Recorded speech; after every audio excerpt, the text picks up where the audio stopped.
there is an air of celebration.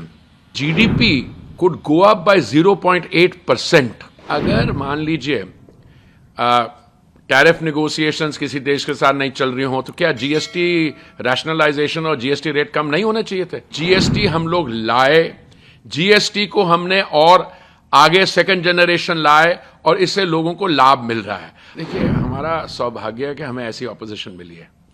जितनी वो बातें करेंगे, कुछ तो स्टैंड अप कॉमेडियन टाइप होती हैं, कुछ होती हैं हमें भी तरस आता है उन पे कि ये क्या बोल रहे हैं, क्या बोल क्या रहे हैं। सबसे पहले तो मैं आपको और आपके माध्यम से आपके दर्शकों को हार्दिक शुभकामनाएं देता हूं इस शुभ अवसर पर।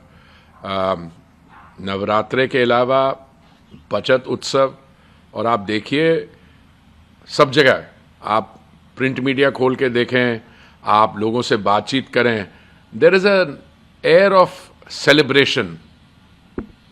बहुत लोगों में खुशी का माहौल है। देखिए, ये सिर्फ जीएसटी रिफॉर्म नहीं है। एक तरीके से हम देश की जो आर्थिक व्यवस्था है, जो 2014 में 2 ट्रिलियन पे थी, आज 4.3 ट्रिलियन पे पहुंच गई, उसको सेलिब्रेट कर रहे हैं। पर उसको नहीं, और भी चीजें सेलिब्रेट कर रहे हैं। इस जीएसटी 2.0 रिफॉर्म से, जिसमें जीएसटी रेट कोई 390 प्लस आइटम्स में कम हुआ है, जिसमें सब सेक्शंस ऑफ सोसाइटी को फायदा होगा, पर हम कुछ और सेलिब्रेट कर रहे हैं। अब कहा जा रहा है कि इससे the GDP could go up by 0.8%। That is a very big thing. अब मान लीजिए, देखिए, जो हमारे लोअर मिडिल क्लास है, द इकोनॉमिकली वीकर सेक्शन, उनको तो भला ही होगा, because GST rates on all the consumption items कम हुए हैं, कुछ चीजों पे बिल्कुल हटा दिए गए हैं। और इस समय सबसे जरूरी जो हमें जिस चैलेंज का सामना करना पड़ा है कि ग्लोबली देयर इज अनसर्टेनिटी, ठीक है, और भारत की अर्थव्यवस्था और मजबूत हो, हम 4.3 ट्रिलियन से 6 ट्रिलियन, 7 ट्रिलियन, 10 ट्रिलियन की ओर बढ़े और आत्मनिर्भर बने पूरे तरीके से। विकसित भारत की जो यात्रा है हमारे 2047 को, उसका भी रास्ता, उसकी यात्रा जो है, इट्स थ्रू आत्मनिर्भरता। तो ये सब सेक्शन ने वेलकम किया है। और मुझे कभी कभी हैरानगी होती है, कुछ हमारे जो राजनीतिक दल हैं जिनका रिकॉर्ड हमेशा विरोध करने वाली नीडल में वहां फंसा रहा है, उनको शायद समझ नहीं आ रही है।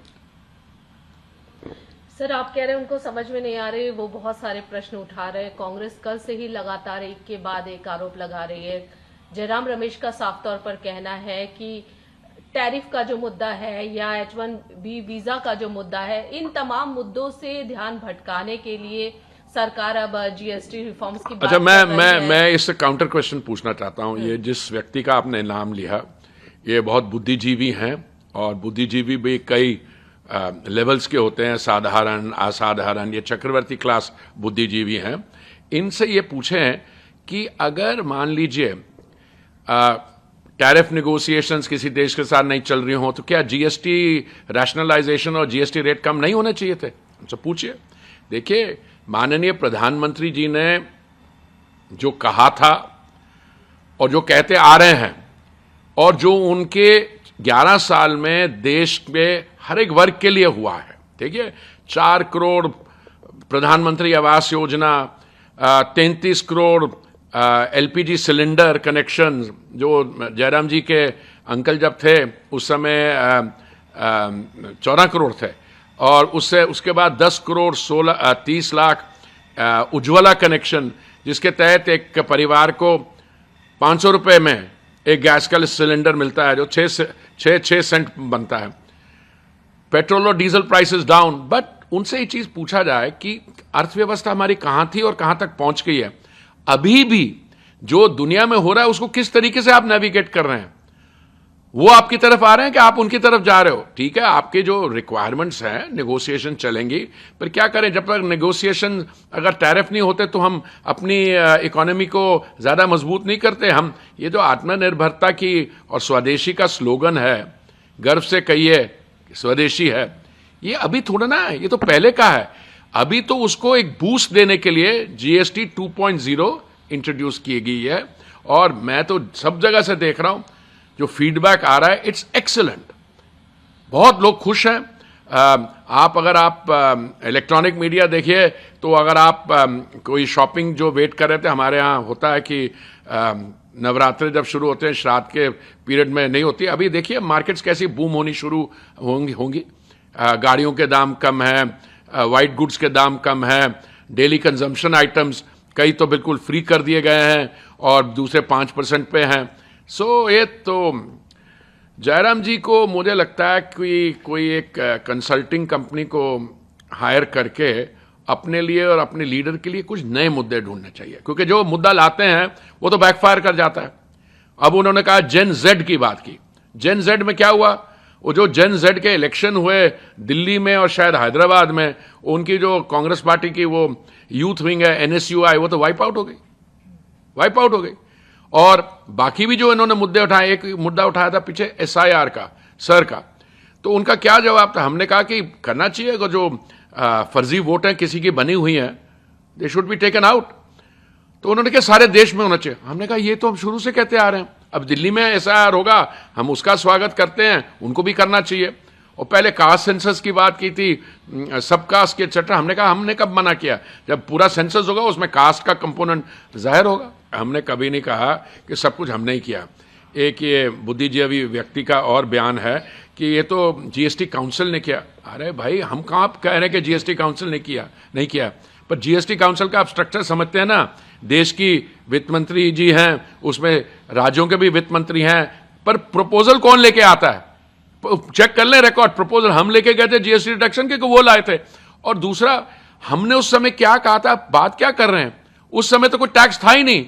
कल प्रधानमंत्री जी ने जब देश को संबोधित कर रहे थे, उन्होंने कहा अगर आपको बेंगलुरु से हैदराबाद कोई 540 किलोमीटर का रास्ता कुछ भेजना था तो बाय रोड भेजते तो बड़ा मुश्किल था। कंपनीज क्या करती थी, उसको यहां से लेके वलैत ले जाओ, जर्मनी ले जाओ और वहां से बाय एयर वापस भेज दो, ये तो हालत थी। तो ये क्या जयराम जी बोल रहे हैं कि हमने ये कहा था, तुमने वो कहा था? मैं उसकी लिस्ट बना लूं, हमने क्या कहा था और तुमने क्या कहा था, ये तो कहीं मुंह दिखाने लायक नहीं रहेंगे। उनका ये कहना है कि सेलेक्ट कमेटी को भेजा गया, ये मामला फिर पोस्टपोन्ड हुआ, और जब हमने कहा 8 साल पहले 2017 में जब लागू किया तो इसको सरकार की तरफ से जो देखिए 2008 आपने जब इसको लागू किया नहीं किया, उस समय स्थिति क्या थी? क्या क्या आपने क्रिटिसाइज किया? गब्बर सिंह बताया, फिर कुछ और बताया, किसी और बताया, उसको छोड़ दीजिए। इस समय सिचुएशन ये है कि जीएसटी हम लोग लाए, जीएसटी को हमने और आगे सेकंड जनरेशन लाए और इससे लोगों को लाभ मिल रहा है। अब एक आदमी है, किसी का आपके यहां पे कोई आपके देश में खुशी का माहौल है, त्योहार है, आपका नेता को वो उनकी वो अब्जॉर्ब नहीं कर पा रहे, उनके कोई लोग बगल वाले देश में कहते हैं मुझे आई फील वेरी कंफर्टेबल है। इन लोगों की बातें छोड़िए, इस समय जीएसटी पे आ जाइए। और मैं कह रहा हूं कि इससे जो एस्टिमेट भी है ना 0.8% हमारा जीडीपी बढ़ेगा, मुझे लगता है ये भी कंजर्वेटिव है।